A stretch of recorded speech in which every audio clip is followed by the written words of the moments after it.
excuse me. Okay, I just want us to look at the meiosis. Please kindly bear with my voice. I've got some kind of flu, but we shall push together a little bit.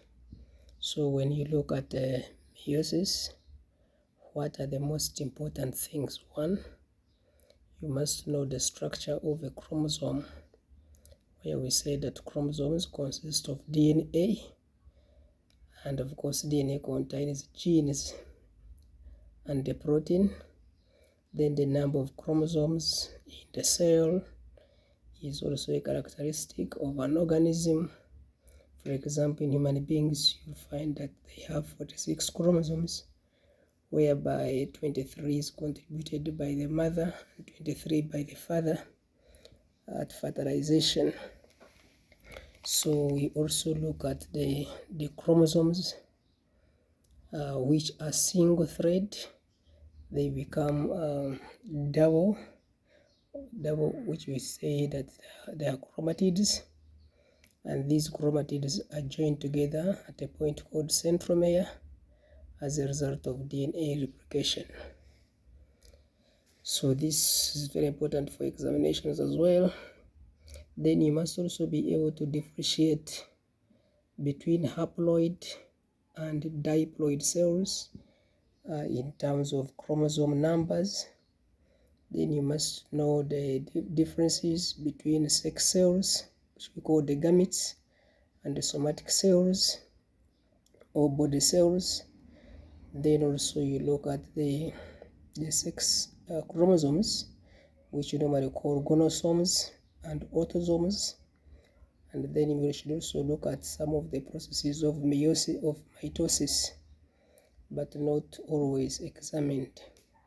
So when you look at the process of meiosis, you should be able to know its definition, to know that meiosis is a continuous process, but the events are divided into different phases for your conveniences. And these events include, you have got interphase. Interphase, this is when the cell is in resting stage. So here we say that duplication will take place when the cell is in resting phase, which we call interphase. And the chromosomes, which are single thread, they become double. And each chromosome will now consist of two chromatids joined together by centromere. That is, of course, to form a chromosome. And DNA replication helps to double the genetic material for the for that can be shared for the new cells that are rising. So which means here you should also know differences between chromatids and chromosomes. Okay, and also a chromatin from a chromatid. It's very important to know that difference, because a chromatin is when the cell has not yet divided, and once it divides, then it becomes a chromatid, and the two chromatids will have to join together at a point which you have called centromere to form a chromosome. Now the events of meiosis is divided into two. You have got meiosis 1 and meiosis 2. So in meiosis 1, you have got prophase 1, you have metaphase 1, anaphase 1, and telophase 1. So these diagrams are very important for somebody in metric to know these processes and for the examination purposes. Then also you look at the events that take place in meiosis 2. So meiosis 2, it replicates the above. You have prophase 2, metaphase 2, anaphase 2, and telophase 2. So it's very important for you as a student of metric to know these structures. Then you look at the importance of meiosis. Very important. There is the most common one, that meiosis is the one responsible for production of gametes, that is the sex cells, which are haploid. That's why on fertilization the mother will produce 23 and the father will produce 23 to make 46, meaning that 46 will be diploid. Di means 2, haploid comes from half.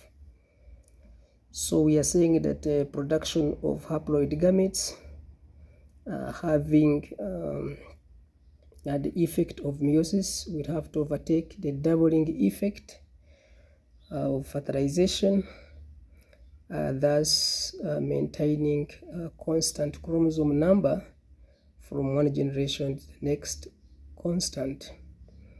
Then also it's very important for mechanisms to introduce genetic variations.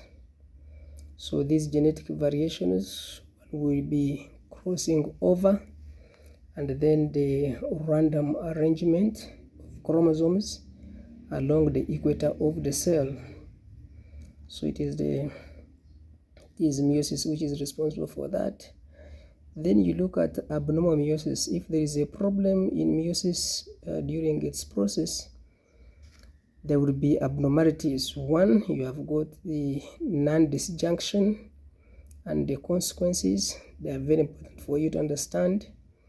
And non-disjunction of chromosomes at chromosome number 21 during anaphase. During anaphase in humans to form abnormal gametes with an extra copy of chromosome number 21. So there is a disorder there. You must know what kind of a disorder is that, which we call Down syndrome.